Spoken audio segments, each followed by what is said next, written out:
Please, let's be seated.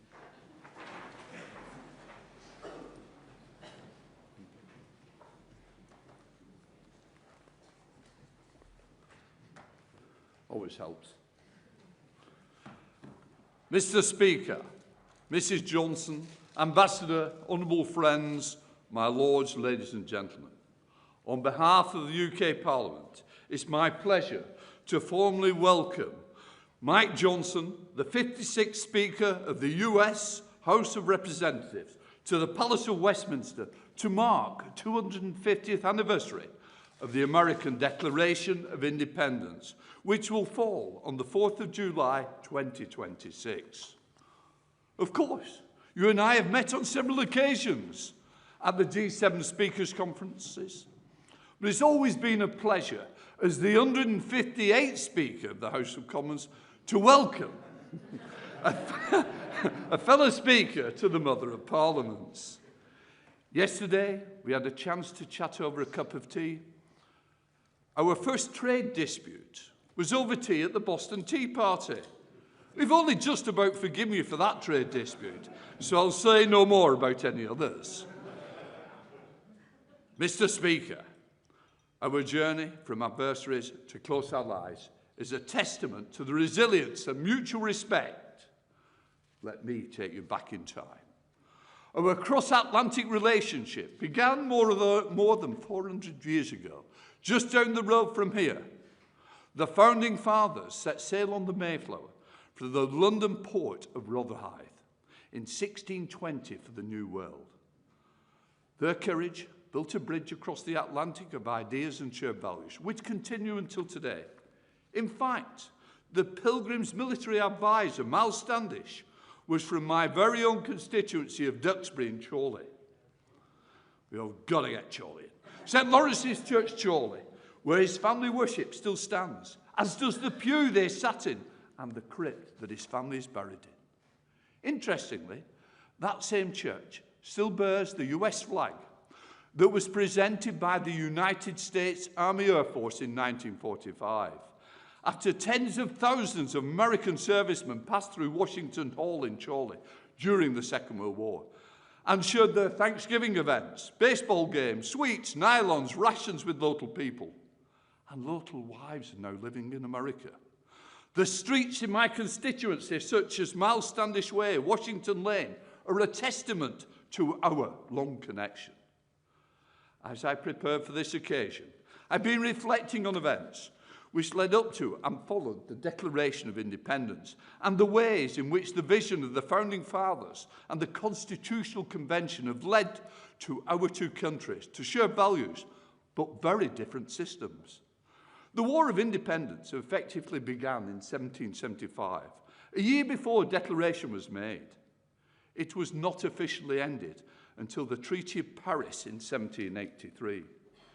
In 1787, the Constitution was agreed, stating the ideals of liberty and self-government. The US, founded in struggle, a struggle against Britain, that struggle resulted in constitutional government and your federal system. Even the very early stage of this struggle took time. I have to tell you, of all people, Mr. Speaker, that the US constitutional history did not end in 1787. Indeed, your great Pelican state of Louisiana became the 18th state in 1812. The point I want to make is that the US fought for freedom and for the right to make its own constitutional arrangements and to make its own decisions about how those arrangements might change. Those arrangements are very different from ours. As Speaker, I parted with a political party to sit in the chair. As Speaker, you are very much a part of your party. Your role is very different than mine. The way in which powers are allocated and exercised in each country differs widely. The US Supreme Court has the assistance of a written constitution, where we have a ragbag of statutes, standing orders, constitutional conventions. But we do have a Supreme Court too. But the difference between us should not hide deep similarity. While the United Kingdom does not have a codified constitution, we have seen history of struggle and change to achieve the ideals of liberty and self-determination. Whether it is through the Charterists or the suffragettes, successive groups have come forward to assert that government must have the consent of the governed, and that everyone has the right to life, liberty, and pursuit of happiness. There are universal values which underpin democracy. And if the cornerstone of democracy rests on the foundation of an educated electorate, we can be proud that we also share deep educational links. Over 20,000 British American students choose to study in each other's countries. We recently celebrated the 70th anniversary of the Marshall Scholarship, established by an Act of Parliament in 1953 to recognise the generosity of the Secretary of State, George C. Marshall, and the US assistance under the Marshall Plan. I also note the work of the Fulbright Commission, which fosters educational exchanges on both sides of the Atlantic. These are just two of our many links.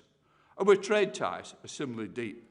There is 1.2 trillion invested in each other's economies, supporting over 1 million jobs in both countries. I understand, Mr. Speaker, as you stand here in the UK, in Louisiana's 5th largest export market. May that go to 4th.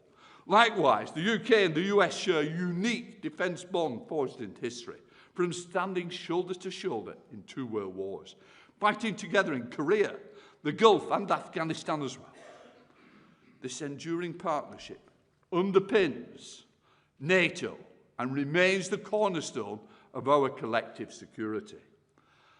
I commend the US support for Ukraine and the efforts to secure its own constitutional future and everlasting peace.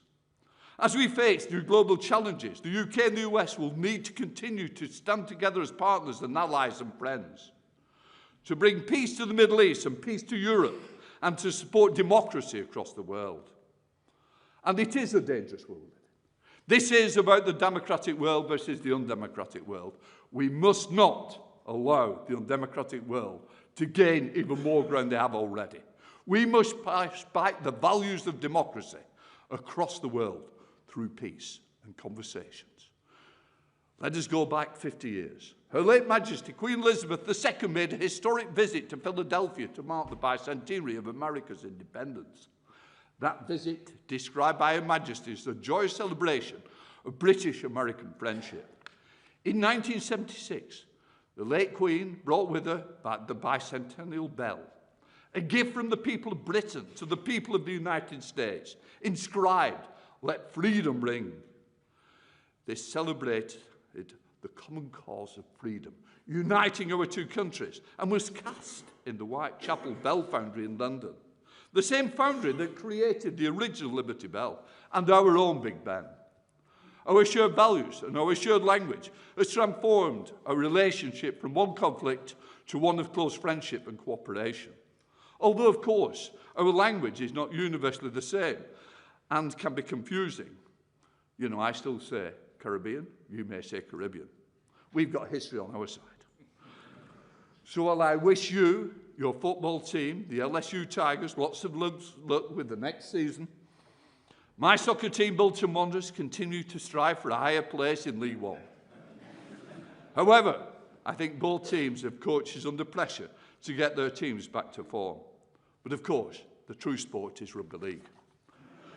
Today, Mr. Speaker, I offer you my hand in friendship, ongoing friendship between our two nations, the United Kingdom and the United States, united in our democratic foundations and belief in freedom. I hope, Mr. Speaker, that you and your wife, Kelly, have enjoyed your visit to Parliament and the platform it offers you to speak to our parliamentarians. Mr. Speaker, the floor is yours. Thank you, everybody.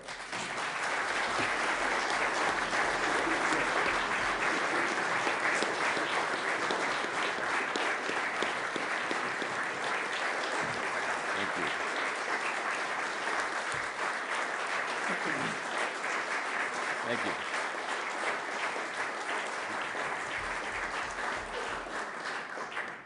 Thank you sincerely. Thank you, Mr. Speaker, Lord Speaker, Ambassador Stevens, members of the House of Commons, members of the House of Lords, and so many esteemed guests. It is a great honor for us to be here, a tremendous pleasure to be with you all. Speaker Hoyle, thank you for those kind words, your gracious invitation to be here today, my friend. It means so much to us.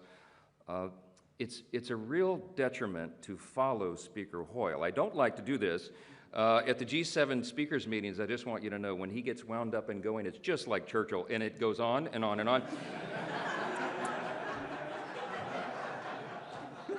And I try to speak before him at all times. I don't want to follow, but really, really grateful to be here. He has become a dear friend, and all of you, we've met so many great friends. My wife Kelly and I are truly touched by how warmly we've been received here, and having met so many of you in the past couple of days, we walked away with this sense that we do have close and dear friends here across the pond, and we have this shared heritage, and we treasure that. It is a profound honor to be speaking in Parliament today, to be the first U.S. Speaker of the House ever given this honor, and I take it very seriously. As proud Americans, it is as though we have returned to the spiritual birthplace of our own nation, and the history here, the weight of it is palpable, as you know. It gives you a certain sense of just being serious. I was going to roll on with a bunch of jokes this morning, but it doesn't feel right to be in this place at this time. We have returned at a pivotal moment, obviously, in the great histories of our countries, to mark this anniversary that we have in our nation, and to celebrate what we've achieved together in the past, and importantly, to face and overcome together the challenges of our present day. And I want to tell you, my friends, we will do that together. That's what I bring you that message. When I met with Prime Minister Starmer at Downing Street yesterday, I told him that I thought his national address a few hours earlier was well done. He noted, of course, that the UK and the US are close allies, and that our strong, constructive partnership all these years has been built on mutual respect and focused on results. I thought that was exactly the right message and the right tone. And because of that, we've always been able to work through our differences calmly as friends. We will continue to do that. I want to assure you this morning that that is still the case. I spoke to President Trump at length yesterday, and I told him that I really felt that my mission here, even though we planned this back in the fall, we didn't know how the events would develop over the last few days. But I told the President that I felt that my mission here today was to encourage our friends and help to calm the waters, so to speak, and I hope to do so. As the Prime Minister said yesterday, let us look to agreement, continue our dialogue, and find a resolution, just as we always have in the past. And in that process, I am confident that we can and will maintain and strengthen our special relationship between these two nations, send a message of unity and resolve to our allies around the world, and remind our adversaries and the terrorists and tyrants everywhere that our nations that are dedicated to freedom and justice and order and human dignity are stronger and more resolved now than ever before. I think it's a very important message. Of course, we do gather here at a unique and consequential moment in American history. This year, as noted, is the time we mark our 250th anniversary of our independence. Now, I know this is not a long span of time in the scale of human history. I get that. We were touring the 1,000-year-old Windsor Palace a day or so ago, and that really set it into reality for us. At the dinner we had here last night, that Speaker Hoyle and Lady Catherine graciously hosted for us, it was not lost on me that there at my table were items of silverware older than my country. Puts it in perspective. But this year in particular, we remember just how far we really have come, how our nations have evolved and grown and strengthened in so many ways together. America's founders embarked on what was a radical experiment, of course, a government of, by, and for the people, ruled by laws and based on the self-evident truth that all men are created equal and free. That experiment transformed 13 disparate, distant colonies from the world's largest empire into what became the world's freest and most successful self-government in human history. For Americans, this year is not simply a celebration, it is an invitation to come together and to ask what we are doing in our own time to preserve and fortify that experiment and all of the blessings of liberty and opportunity and security that we enjoy today, and frankly, sometimes too often take for granted. We have a stewardship obligation to maintain these blessings, and all of us in the West, all of us together, are facing real challenges today that we must acknowledge and confront, and we do that best together.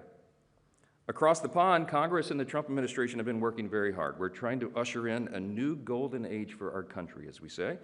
We're marshaling every resource we have to make America safer and stronger and more prosperous than ever before. And I'm very bullish on the prospects of doing that.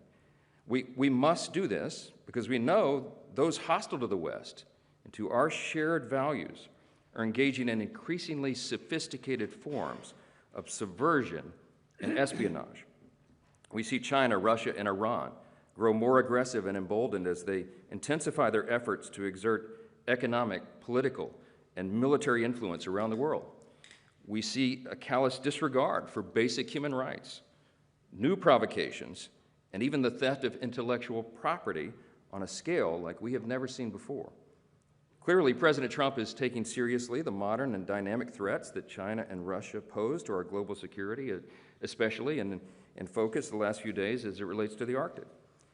And while we can have thoughtful debate among our friends about how best to counter these threats, we all certainly agree they must be countered. We ignore these threats at our peril. And I want to hasten to express our gratitude to the UK and to all of you for joining us in some of our most recent actions to deter these hostile regimes, including the recent seizure of a black market vessel seeking to circumvent oil sanctions. That was a big help to us. That kind of open dialogue and partnership is a great example of how we can work together to ensure our collective defense around the world. It is an objective and obvious truth that a strong America is good for the entire world, and a strong UK is as well. At the same time, it's also obvious that we have to take care of our own houses, so to speak, before we take care of the neighborhood. And let's be honest, among friends here, in both of our nations, there is a need today to fortify our houses against internal challenges as well. In the West, if we make an honest assessment, we must acknowledge that our long-term prosperity and security are currently being undermined by, let's call it a crisis of self-doubt. It's been developing now for years. Elite institutions today tell the young and impressionable that our story is one of oppression and hypocrisy and failure. Our brightest minds are too often taught to view our history only through the lens of its sins. And we see the work of international organizations and transnational bodies hinder the very spirit of creativity and industriousness and daring that our nations were built upon. We have faced this in America just as you have here, a truly menacing skepticism towards history and our national institutions. And it's even come to the point where even great heroes like Sir Winston Churchill are questioned for their legacy. What has taken hold is a mindset that defines itself not by what it loves and seeks to preserve, but instead by what it condemns and seeks to tear down. And this growing disaffection we see, particularly among our younger citizens, is a serious threat to the health of both our nations. If the next generation is never exposed to the deeper wisdom of the Western world, or the enduring tradition of the British Parliament, or the genius of America's model of Republican self-government, then why would they feel any obligation to defend or preserve them? Fortunately, history teaches us an important lesson. Just over half a century after American independence, our country faced a moment of reckoning. It was 1838, and for the first time in our short history, America's founding fathers, the men who had led us through the turbulent years of our young nation, were no longer there to guide us. A growing disregard for the rule of law had taken hold at that time, and the cries of mob rule threatened every part of our country. A young legislator at that time, concerned by what he saw as America's deteriorating regard for its past, charged his countrymen with an important choice. Would they uphold their duty and preserve the blessings for which their fathers pledged their lives, their fortunes, and their sacred honor? Or would they continue on the path of decline and self-destruction? The answer was simple, he said. This experiment in liberty could not survive unless the principles enshrined in the Declaration and institutionalized in our Constitution became their shared civic faith. That rising statement, he was just 28 years old at the time, would one day become president, and he would be called to confront the greatest stress test of the American experiment yet. His likeness stands just a few feet away from here, where we're gathered today, watching over Parliament Square. Abraham Lincoln, of course, wisely understood that the philosophy of the schoolroom in one generation is the philosophy of government in the next. He knew that our national renewal would not come from repudiating our past, but rather from renewing and recommitting to our best principles, to appealing to the better angels of our nature. The struggle of Lincoln's time shows us that though America may be 250 years old, the question of how best to steward this grand experiment has always been with us. And age-old questions require age-old wisdom. In the West today, we see faith in our foundations and our shared inheritance weakening. And what we have to do is channel the wisdom of our predecessors to chart our own renewal. So what does renewal require? Just a few things. Well, first, it requires remembrance. This is a biblical admonition, in fact. We're to remember our blessings and from where we came. And the great British philosopher G.K. Chesterton warned, every high civilization decays by forgetting obvious things. Things like the dignity of the individual, the stabilizing role of the family, the human yearning for meaning and purpose, and the indispensable relationship between freedom and virtue. In short, we have to remember our foundations, and we have to describe what they are, because the generation behind us seems not to understand this.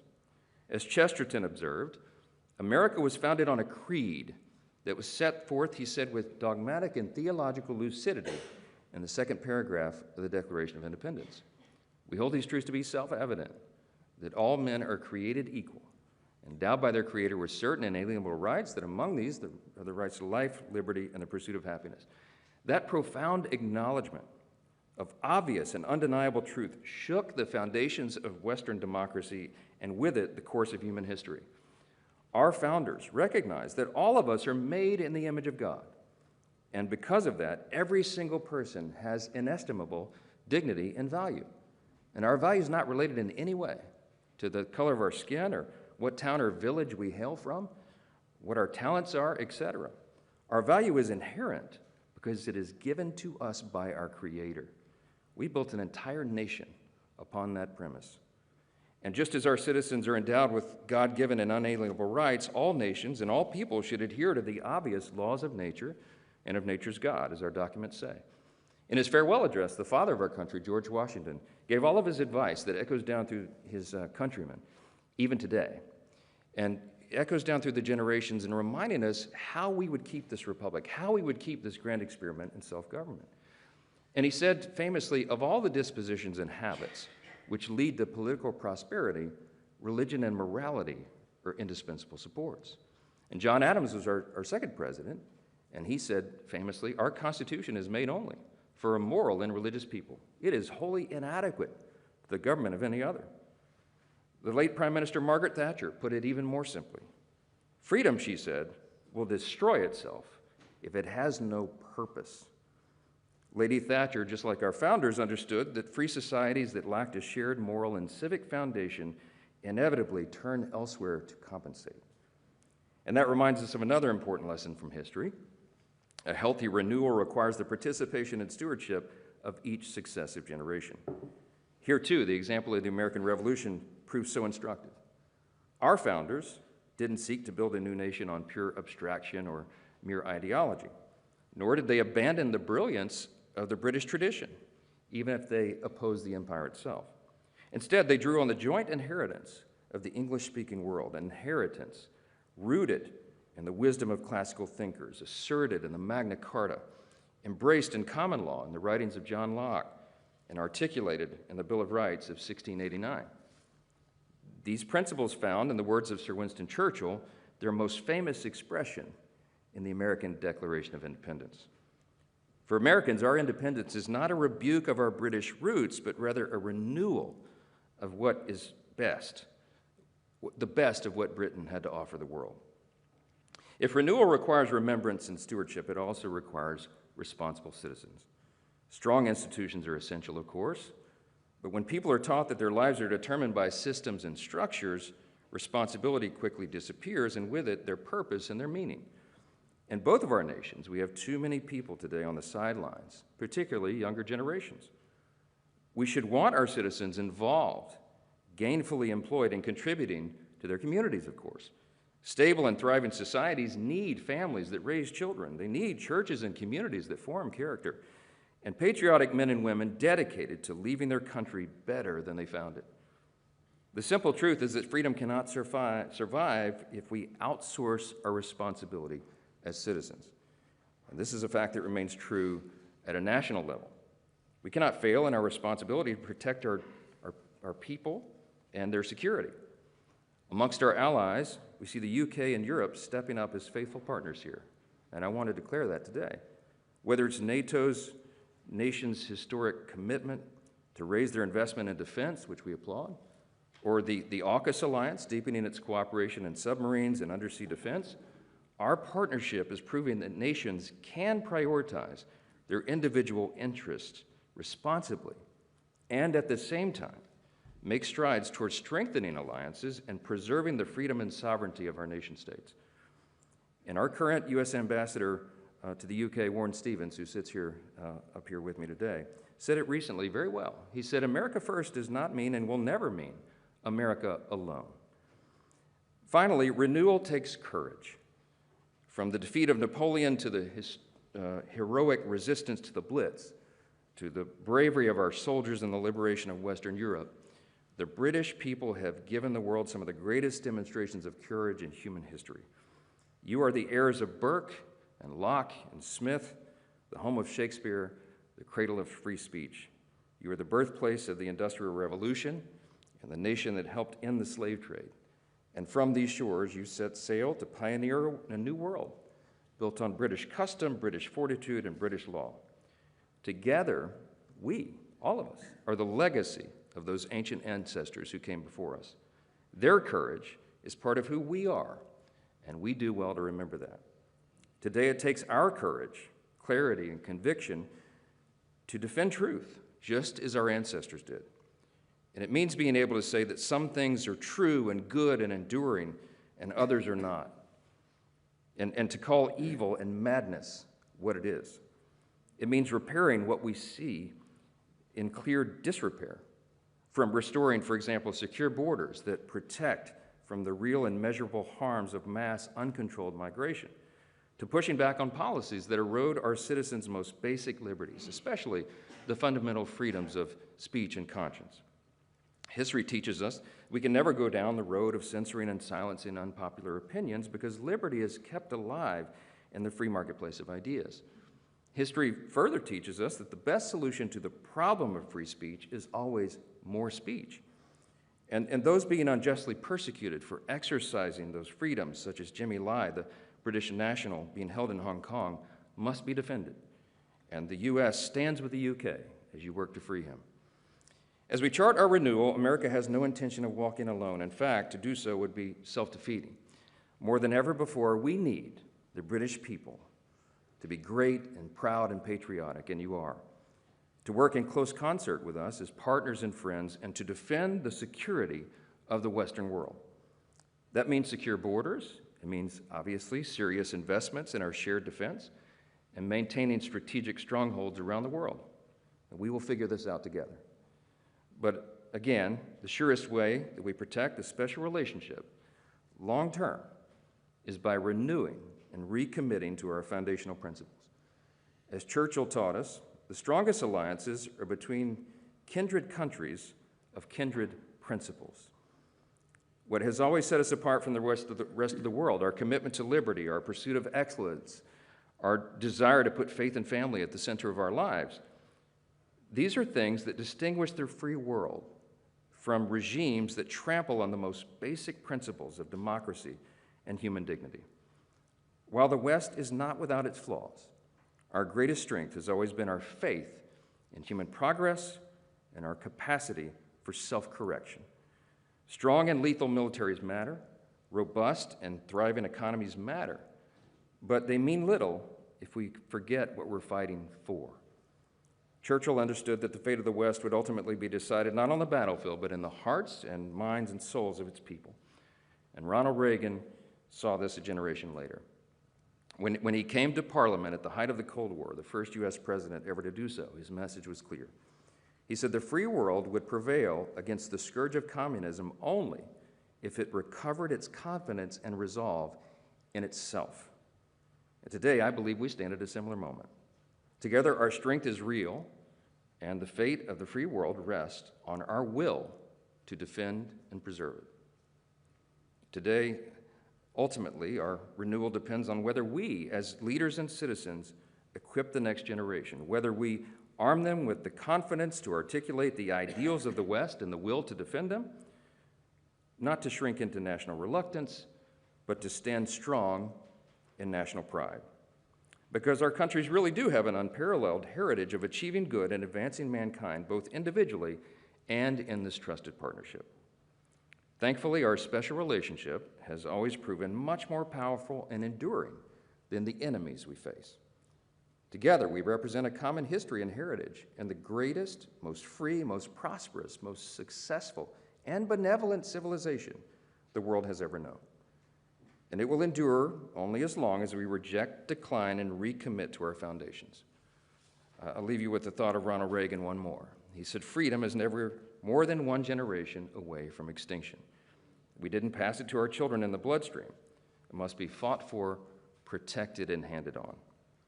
And just like all things, great civilizations don't defy the laws of gravity. They rise and fall with the individual actions of each individual generation. So today, my friends, we have great reason for hope. Today, I see the UK with renewed sovereignty and self-determination. I see our European allies with an advantage over our adversaries in economic power, and most importantly, in spirit. I see younger generations rejecting the indulgence of self-interest and embracing pursuits of greater importance and higher purpose. And I see those who cherish the lessons of Churchill and Lincoln, who are ready to offer this age heroes of their own. With the right choices and the right leadership, we can chart our renewal, and we can seize the great moment together if we truly seek it and fight for it. Thank you again for this profound honor. God bless you all. God bless the United Kingdom, and may God bless the United States of America. Thank you.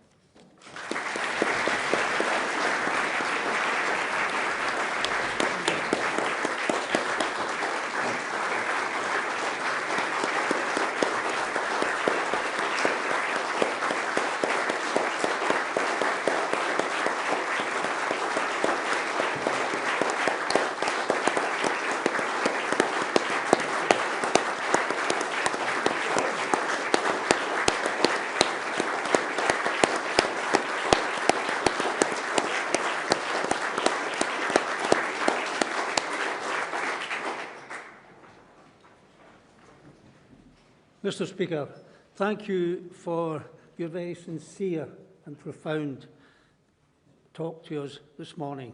It is a pleasure to receive such kind remarks, and you've given us much thought to consider in Parliament as in Congress. It is through free debate and discussion that we bring democracy to life and address the issues of real concern to our citizens. I would also like to highlight that you're making this visit to us in this important anniversary year, that we now approach the 250th anniversary of the signing of the US Declaration of Independence, causes us to reflect on how our relationship has changed and indeed improved since the 4th of July, 1776. With our two countries' relationship, whilst it began in conflict, over time we have rebuilt trust and developed one of the world's closest and most enduring partnerships. The special relationship we know and celebrate today is based on our shared values of democracy and the rule of law, and built on defence and security cooperation. Our bond was strengthened when indeed we did stand shoulder to shoulder throughout two world wars, the Cold War, and fought together to combat terrorism. Our transatlantic alliance has kept the free world safe for generations, and we applaud the United States for its commitment to peace. I commend American efforts to maintain the ceasefire and work towards a lasting peace in the Middle East and to end the illegal invasion of Ukraine. Our economic, trade and cultural ties run just as deep. Your visit is an opportunity to celebrate our parliamentary links as we remind the world of the critical importance of democracy and the rule of law. The warmth of the UK-US relationship is of great importance to all our members, and our engagement with the United States is of the highest concern to members of both Houses of Parliament. The House of Lords International Relations and Defence Committee is currently undertaking an inquiry into our future relationship with the United States. They are sorry not to see you here today because they are in the US right now. Maybe you will bump into them when you get back. And we have the British-American Parliamentary Group, which forges valuable ties between our two legislators, in which I was an active member in the past. And through that, I gained many insights from my visits to the United States and meetings with your colleagues. It is as much a pleasure to hear the lyrical accent of Louisiana in this place as it was surprising to senators and congressmen to hear the dour Scottish tones of my hometown, Dumbarton. But the name Dumbarton, however, may not be unfamiliar to those who work in Washington, D.C. One of the legacies of my hometown in the US capital is Dumbarton Oaks, where in 1944, British, American and other Allied representatives gathered to discuss closer international collaboration. So Dumbarton was the seat for that, Mr. Speaker. Take that back. I also pay tribute to the work of the US Ambassador at the embassy here. Mr. Stevens, I know you're working hard to bring our nations ever closer together. After suffering a small embarrassment, the defeat of his army at the Battle of Yorktown, King George III, in his address to both Houses of Parliament in this palace in 1782, declared his intent to make peace with the United States. He said, "Language, interest, affections may, and I hope will yet prove a bond of permanent union between our two countries." I think this wish from King George, Mr. Speaker, has been comprehensively fulfilled. But how do we ensure that that bond grows even deeper? We are experiencing times of tension. And how do we forge that unity? Well, you mentioned the revered President Abraham Lincoln. And his mantra is to hear, to listen, to understand, so that we can work and walk together in harmony. And by your visit, we have engaged in these very steps, Mr. Speaker. So I thank you for that visit, and I hope that the next 250 years will see that bond grow ever more so. So thank you very much. Thank you.